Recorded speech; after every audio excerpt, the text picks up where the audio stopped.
What is it that drives us to succeed?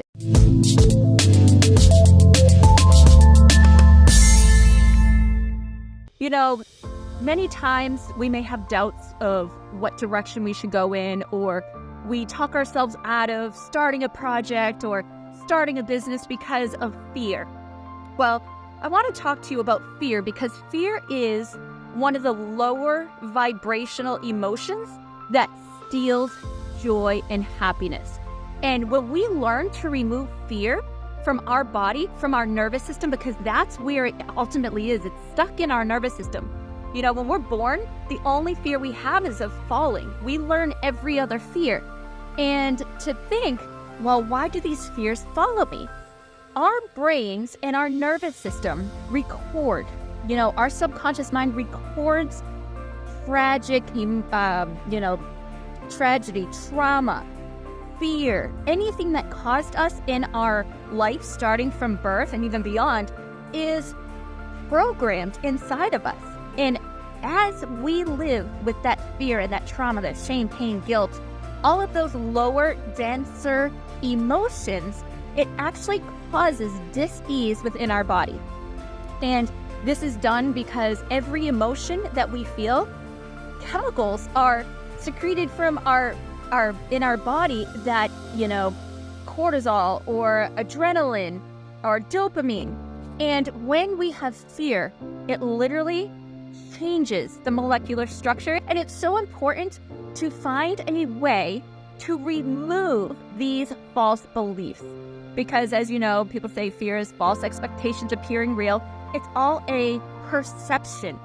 Now, I'm not denying fear being real. However, fear can be real depending on the perception you take. Behind everything that scares you, there's something there to help you grow. Everything. God puts everything in our life for a reason. There could be a message, a blessing behind the turmoil, the pain, the struggle, the mental anguish we go through. And we have to take these as stepping stones. Without this, we never grow. We never expand into our fullest potential. Now, our heart is one of the most powerful organs in our body, I believe, because our heart, an electric magnetic frequency that sets out into our quantum field, into our biofield, this invisible energy field that is around us. And it can go 8 feet up to 40 feet. And what we need to do is focus on that part. I wish I was in my house. I have some beautiful pictures of Jesus and Mary, and it shows them looking at their heart, and their heart has flames around it and a cross on the top. And it just shows the power of our heart that we don't even tap into a percentage of the potential that we have there. And when you start opening your heart, you understand this power. Our heart, you can send love to someone. This is how beautiful our heart is. You can send love visually with an intent to someone across the world, and they have been able to show through calligraphy photos the energy leaving the heart of one person and penetrating into the heart of another. So honestly, one thing I tell a lot of friends that are going through tough things, I say, if you're upset with someone, you're having quarrels, the worst thing we can do is fight. The Bible says, love your enemy as yourself. Truly, when we send out anger and resentment and harsh words to others, it's like a boomerang. Like attracts like. So what you send out must come back. So I tell them, it's very important that when you are in strife with someone, send them love. And if you feel like you cannot send that person love because in your mind you're like, no, there's no way I could love them, visualize a pink bubble around them and send love to that bubble until your heart opens enough to have compassion, because it's not for them that you're doing it. It's actually more so for you, because sending out those negative feelings, thoughts, emotions, it's harming your physical body. Your body is creating chemicals inside of you because of that anger and resentment that turns into dis-ease within your natural created energy field. It starts sucking your life. And when they say, you're sucking the life out of me, this is really possible. Our energy field is measured in joules, kind of like volts for a battery. Joules is how they measure the energy. Now, when someone around you, maybe you walk into a room and you can just feel the energy, like, oh, something's going on here. You're feeling the energy feel around others. Everything you desire for yourself, pray for the persons you are resentful of. Absolutely, Debbie. It's so powerful because what we're sending out will come back and find us in some form.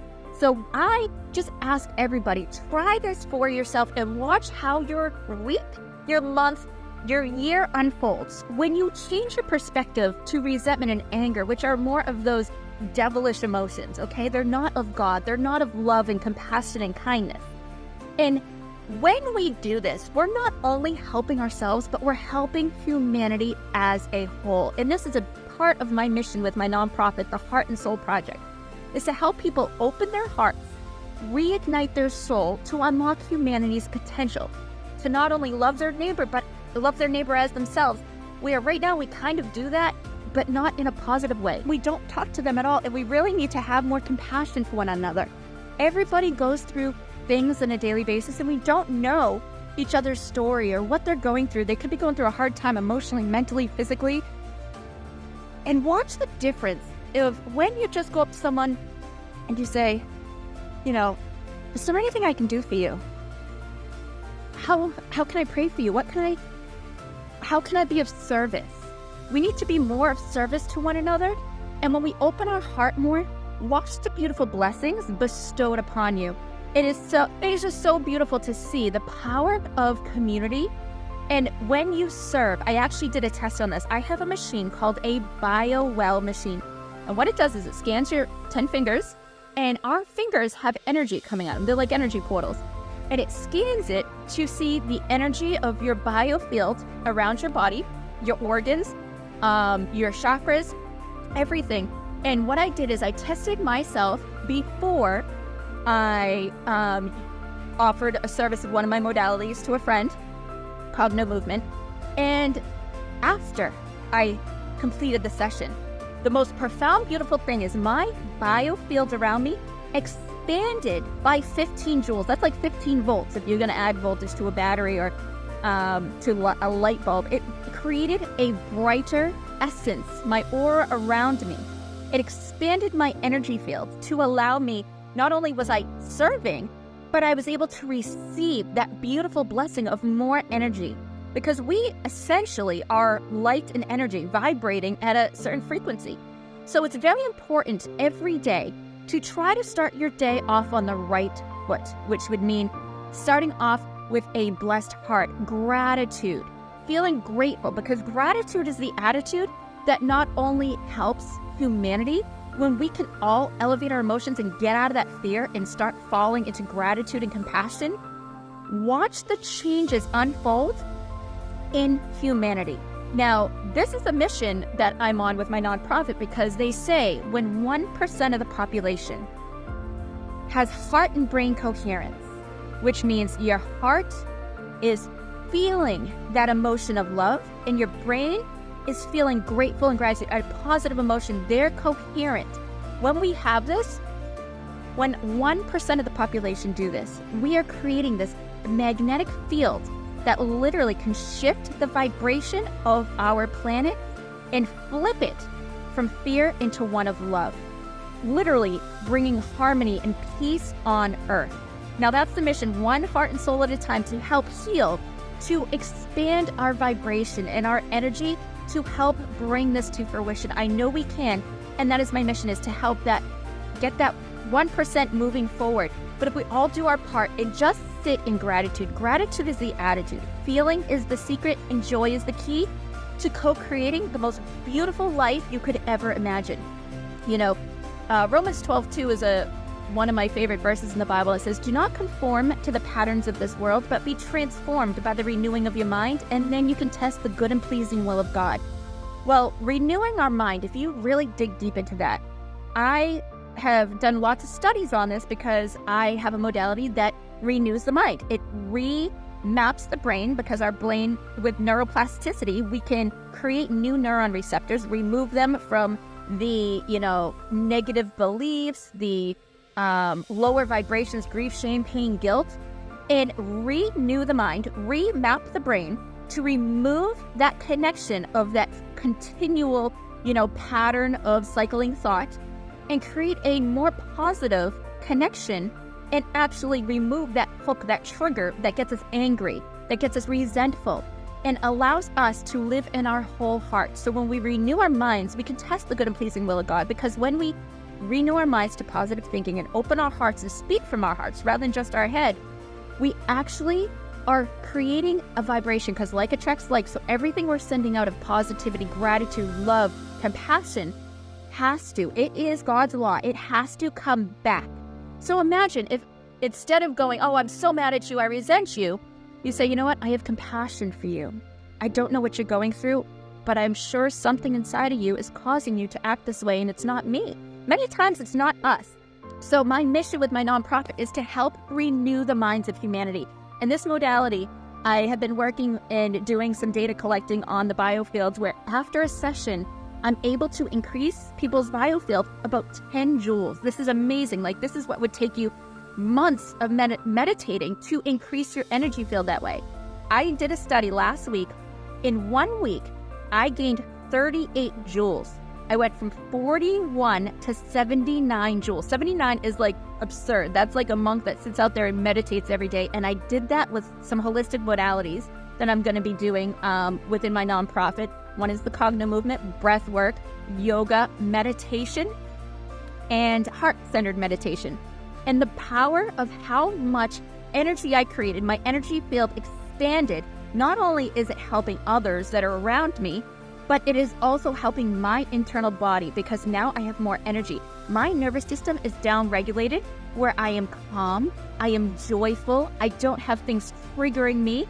I am at a state of flow, and I'm able to experience God's amazing, pleasing will, where everything that I could think of happens, where my kids laughing because I'm constantly saying, how can life get better than this?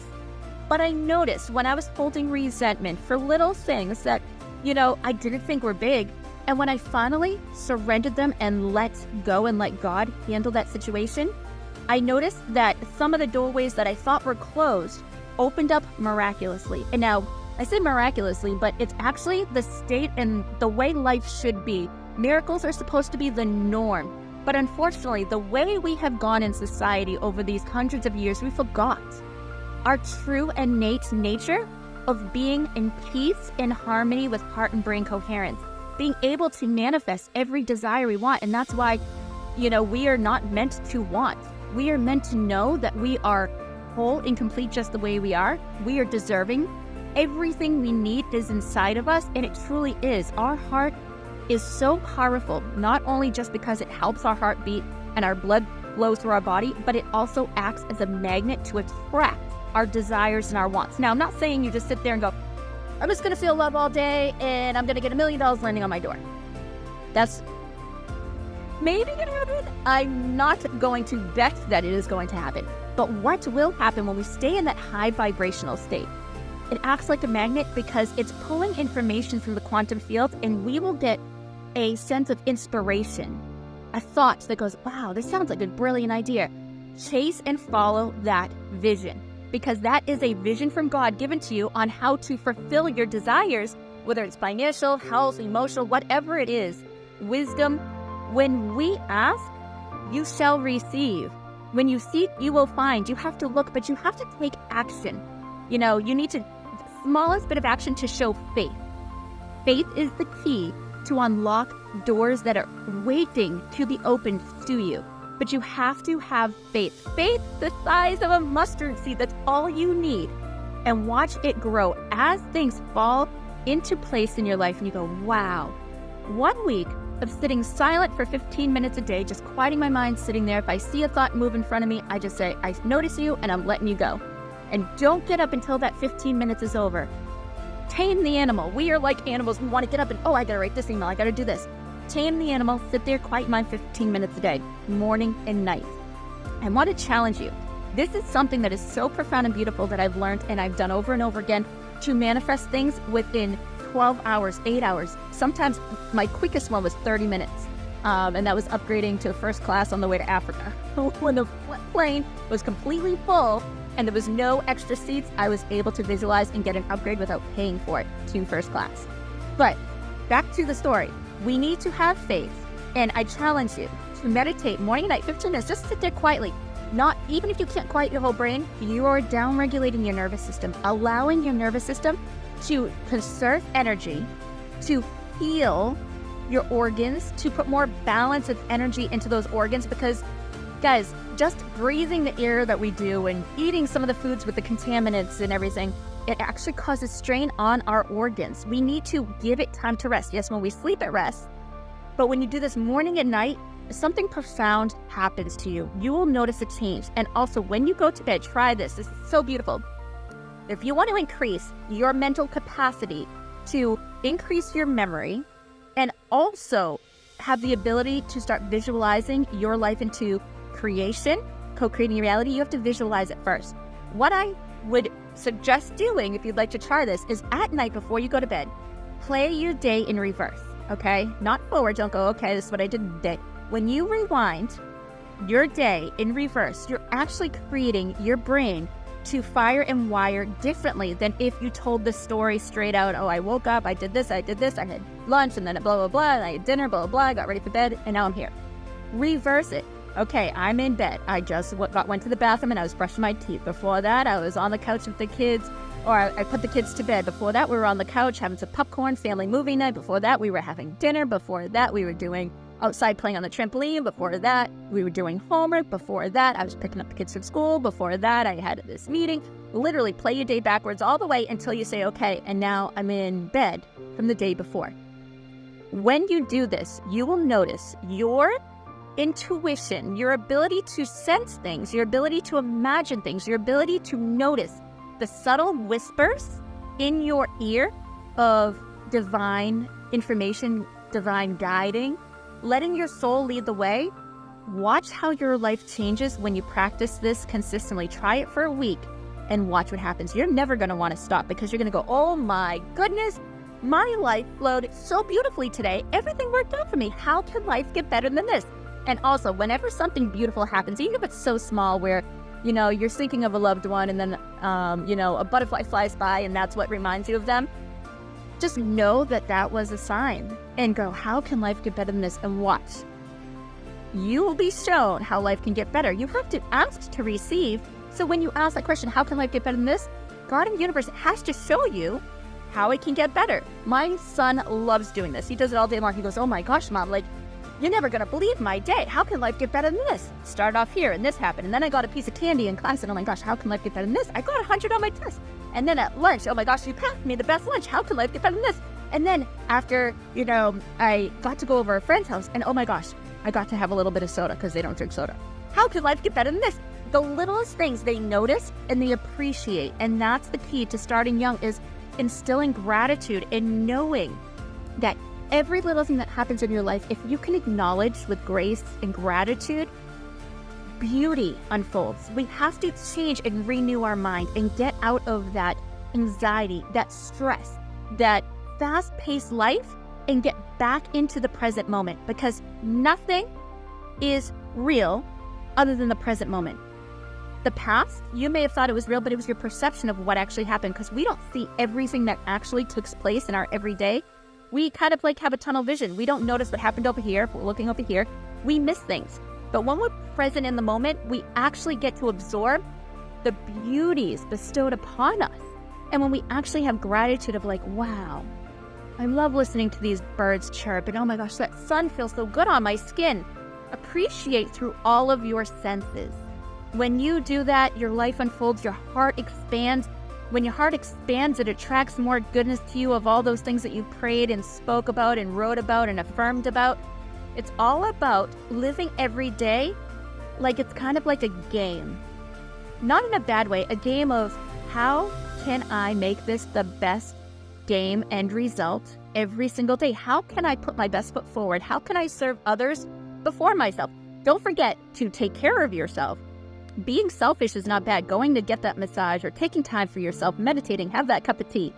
But also know that you need to fill your cup so you can serve from the overflow. But also don't forget to serve. And that doesn't mean having to always give money. It could be holding the door for someone at the grocery store. Find a way to serve someone every single day. be aware, and then it becomes second nature. Hold that door for that person who is 20 feet away rather than, just walking through. Hold it and smile. Smile is a universal language. Smile shows joy, shows happiness, and it can vibrate compassion. When you smile, you literally could change someone's day because they could be in their head, stressed, angry. You never know what they're thinking, and that smile could change someone's life. If you see, an old woman at the grocery store reaching and struggling to get something, offer to help. Rather than being in our head so much, be in our heart and be present to where we can serve. Watch how your life unfolds in the most beautiful ways when you live from your heart. And this is my goal, to help that 1% of humanity wake up soon enough to realize our heart is our superpower. Our heart has the ability to heal, but our heart also has the ability to hurt. But if we let go of shame, pain, guilt, grief, and fear, and we live in a place of joy, happiness, and compassion, and understanding that everybody is going through their own journey. It may not be the same as ours. They may not choose the same thing, but have compassion for them, that they're actually waking up every day, because they're a piece of the divine. They're a piece of the Creator, and we all are a piece of the Creator, and we are all one. And when we show compassion and love to everyone around us, watch how love and compassion comes and finds you. All right, guys, so I hope you have the most beautiful week ahead, and keep shining, and don't ever lose your faith. Follow your heart and keep on dreaming. I love you guys. Catch you later.